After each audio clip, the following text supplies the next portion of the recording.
ஸ்ரீ தாரா நேயர்களுக்கு வணக்கம். எல்லாரும் நல்லா இருப்பீங்க அப்படின்னு சொல்லி நினைக்கிறோம். நாங்களும் வந்துட்டு ரொம்பவே நல்லா இருக்கோம்.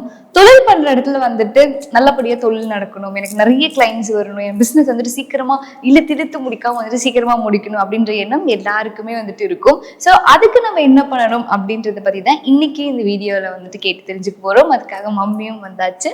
Hi mummy. ஹலோ, எப்படி இருக்கீங்க? ரொம்ப நல்லா இருக்கேன் ராஜா, நீ எப்படி இருக்க? ரொம்ப நல்லா இருக்கும் மம்மி. மம்மி, பிசினஸ் பண்றவங்க எல்லாருக்குமே வந்துட்டு இருக்க ஒரு விஷயம் என்னன்னா, என் பிசினஸ் நல்லபடியா நடக்கணும், நிறைய கிளைண்ட்ஸ் வரணும், பிசினஸ் சீக்கிரமா முடிக்கணும், நிறைய ப்ராஃபிட் பார்க்கணும் அப்படின்ற எண்ணம் வந்துட்டு எல்லாருக்குமே இருக்கும். ஸோ அப்படி இருக்கும்போது அந்த பிசினஸ் நல்லபடியா நடக்கிறதுக்கு நம்ம என்ன மாதிரியான பொருட்கள் வாங்கி கடையிலயோ இல்லை அவங்க பிசினஸ் பண்ற இடத்துலயோ வைக்கலாம்?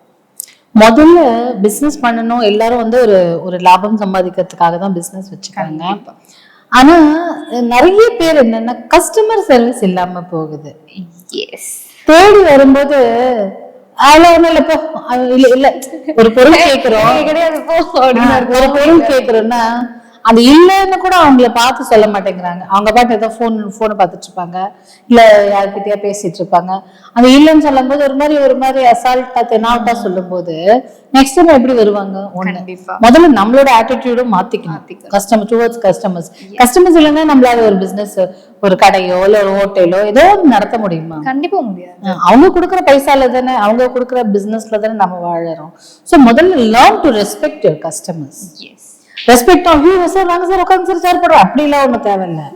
நீங்க இருக்கோ இல்லையோ அந்த ப்ராடக்ட் இருக்குங்க இல்லைங்க அப்படின்னு சொல்றது ஒரு ஒருத்தவங்கள ஒரு மனுஷனை மரியாதை கொடுத்து சொல்லணும். கண்டிப்பா அசால்ட்டா தூக்கி போட்டு சொல்றதுக்கு தப்பு அது முதல்ல. எப்பெல்லாம் நம்ம வந்து ஒரு கஸ்டமர்ஸை மதிக்கிறோமோ அப்போ நம்மளை தேடி கஸ்டமர்ஸ் வருவாங்க. நிறைய இடத்துல போய் பாருங்க, இந்த ப்ராடக்ட் இல்லைங்களா, நம்மளே ஒரு கடைக்கு போறோம், இந்த ப்ராடக்ட் இல்ல மேடம், நான் வேணா சொல்லி வாங்கி தரேன், நீங்க நாளைக்கு வரீங்கன்னா தெரிஞ்ச கடை நம்பிக்கையா வாங்கி தருவாங்கன்னு எத்தனை தடவை நம்ம வெயிட் பண்ணி வாங்கியிருக்கோம் நிறைய வாட்டி. அதே மாதிரி இல்லைங்க எங்களுக்கு கொஞ்சம் இதுவா இருக்கு, நான் நீங்க அந்த கடையில என்னால ட்ரை பண்ண முடியல, நீங்க மட்டும் ட்ரை பண்ணி கொடுத்தா எனக்கு நம்பிக்கையா வாங்குவேன்னு சொல்லும் போது அப்ப நம்மளுக்கு எப்படி இருக்கும்? நம்மளுக்கும் ஒரு ஹாப்பியா இருக்கும். முதல்ல அந்த ராப் வித் கஸ்டமர்ஸ், ஒரு நல்ல உறவுகள் பில்ட் பண்ணணும், கனெக்ட் வித் கஸ்டமர்ஸ் வரணும். இதை தாண்டி வியாபாரம் நல்லா இருக்கணும்னா நீங்க அதுக்கான யந்திர மந்திரங்கள் போட்டுக்கலாம். பட் ஃபர்ஸ்ட் உங்களோட ஆட்டிடியூட் டுவர்ட்ஸ் அ கஸ்டமர். நானுமே நிறைய கடைக்கு அப்பெல்லாம் போயிருக்கும் போது இவங்க இருக்காங்களா, இது இருக்கானா, அதெல்லாம் ஒண்ணும் இல்லை அப்படின்னு சொல்லிட்டு அவங்க பாட்டு வேலை பார்த்துட்டே இருப்பாங்க. உங்களுக்கு சார் உங்களுக்கு எதாவது வேணுமா, வேற ஏதாவது வேணும், அது இல்லை மேடம், நீங்க வேணா நாளைக்கு வாங்க நான் வர வச்சு தரேன், இல்ல அது இப்பெல்லாம் வர்றதில்லை அப்படின்னு ஏதாவது ஒரு விஷயம் சொல்லலாம். எஸ், நீங்களும் பிஸியா இருக்கீங்க, கால்குலேஷன் பண்ணிட்டு இருக்கீங்க, உங்க ஸ்ட்ரெஸ்ஸையோ உங்க கோவத்தையோ இன்னொருத்தவங்க மேல காட்டக்கூடாது, ஸ்பெஷலி கஸ்டமர்ஸ் மேல. ஒண்ணு. ரெண்டாவது, இதுக்கான யந்திர மந்திரங்கள் நிறைய இருக்கு, நிறைய யந்திரங்கள் இருக்கு பிசினஸ். அதுல ஒண்ணு வேணா இப்ப சொல்லலாம், அதுக்கப்புறம் லேட்டர் ஆன் நிறைய சொல்லிக்கலாம். கண்டிப்பா. சோ இப்போ மேல இருக்கிற அந்த இப்போ அந்த பிக்சர்ல வர்ற மாதிரி ஒரு யந்திரத்தை ஒரு வெள்ளியோ செப்பு தகடுலையோ இல்ல ரெண்டுமே என்னால முடியாதுன்னு சொல்றாங்க, அழகா ஒரு போஜ் பத்திரால வாங்கி அதை எழுதி வச்சுக்கிட்டோம். போஜ் பத்திரங்கிறது ஒரு பேப்பர் தானே, கொஞ்சம் சாஃப்டா ஹேண்டில் பண்ணணும். இப்ப இதுல என்ன கன்வீனியன்ஸ் தான், போஜ் பத்திரக்கு வந்து எந்திர சுத்தி தேவை இல்லையே, யந்திரங்களுக்கு தானே அது தேவை. சோ எந்திர சுத்தி பண்ணி நம்ம அது ஒரு சுக்கரஹோரையில, பிகாஸ் நம்ம பணத்துக்காக பண்றோம், பிசினஸ்க்காக பண்றோம், சுக்கரஹோரையில நல்ல வளர்ப்பிறை வளரணும் இல்லையா பிசினஸ். கண்டிப்பா. சோ ஒரு வளர்ப்பிறையில சுக்கரஹோரையில வெள்ளிக்கிழமையில செஞ்சா இன்னும் நல்லது, வெள்ளிக்கிழமையில நல்லா செய்யுங்க.